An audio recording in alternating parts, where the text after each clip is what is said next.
அதெல்லாம் போய் சார், தனியெல்லாம் கொடுக்கல சார், ஃபுல் யூனிட் இருந்தது சார். இல்லை, ப்ரொடியூசருக்கு எனக்கு ப்ராப்ளம்னு கிடையாது. அதில் என்னென்னா, சிக்கு புக்கு படம் வந்து ஆக்சுவலாக நான் வந்து மெட்ராஸ் பட்டணத்துக்கு முன்னாடி ஆரம்பித்த படம். ஸோ அது பட் நிறைய காரணங்களால் அது முடிக்க முடியல. ஸோ எக்ஸ்டெண்ட் ஆகிட்டே போயிட்டே இருந்தது. ஸோ அதுக்கப்புறம் மெட்ராஸ் படம் ரிலீஸ் ஆயிடுச்சு. அப்புறம் பாஸ் ரெடியாகி ரிலீஸ் ஆயிடுச்சு. ஸோ அந்த பாஸ் ரெடியாக ரிலீஸ் ஆகும்போது அவங்களுக்கு கொஞ்சம் ஒரு இன்செக்யூரிட்டி ஃபீலிங் ஒன்று இருந்தது. ஏதாவது தப்பாக போயிடுமோ, இல்லை நம்ம ஃபஸ்ட்டு பண்ணிக்கலாமோ, மெட்ராஸ் படம் சக்ஸஸ்க்கு அப்புறம் நம்ம பண்ணலாமோ. ஸோ அந்த மாதிரி நிறைய ஒரு வேரியேஷன் இருந்தது, அவங்களுக்குள்ள ஒரு ஆசிலேஷன்ஸ் நிறைய இருந்தது. ஸோ அந்த ஒரு இதில் இது ஒரு கம்ப்ளைண்ட் ஆயிடுச்சுன்னு நினைக்கிறேன். ஒரு வாரத்தில் தனியாக ஒரு படம் ரிலீஸ் ஆகிறது வந்து ரொம்ப அதிர்ஷ்டமான ஒரு விஷயம். அதுவும் இப்போ எனக்கு எந்திரனுக்கு முன்னாடி 3 வாரம் முன்னாடி எனக்கு படம் ரிலீஸே கிடையாது. ஸோ அந்த ஒரு 3 வீக்ஸ் எனக்கு ஃப்ரீயாக கிடைக்கிறது வந்து ரொம்ப அதிர்ஷ்டம் தான். அது லக்கு தான் சொல்லுவேன்.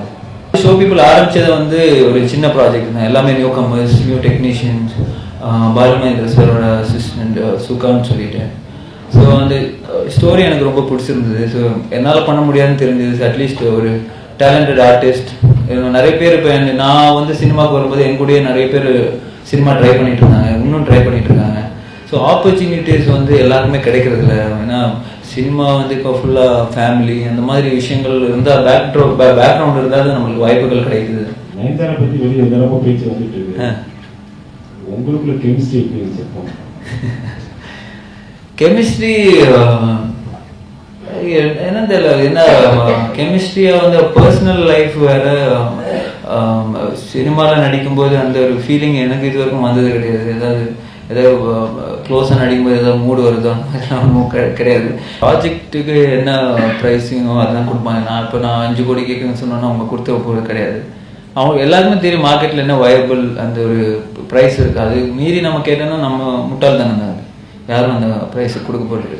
இப்போ என்ன கெஸ்ட் ரோல் பண்ணுறதுக்கு கூப்பிட்டாலே நிறைய பேர் யோசிக்கிறாங்க, என்ன பண்ணுமா வேணாமா, நல்லதா கெட்டதா. பட் ஜீவா வந்து ராஜேஷ்க்கு ரொம்ப கம்ஃபர்டபுளாக இருந்தது. ஸோ கேட்டோன்னா ஓகேன்றார். ஒரு செகண்ட் தாட்டு யோசிக்கல. அதான் இப்போ சந்தானத்தோட ஒரு ஃபுல் ஃப்ளெஜ் காமெடி பண்ணுறதுக்கே பயமாக இருக்குது. ஏன்னா அவ்வளோ பின்னி எடுத்துட்டாரு. ஏன்னா சந்தானம் வந்து நிறைய இன்புட்ஸ் கொடுப்பாரு. ஒரு அவருக்கு வந்து நிறைய படங்களில் வந்து எப்படின்னா, சந்தானம் சார் நீங்கள் வந்து காமெடி சீன் சொல்லிட்டு பிளாங்காக பேப்பர் கொடுத்துருவாங்க.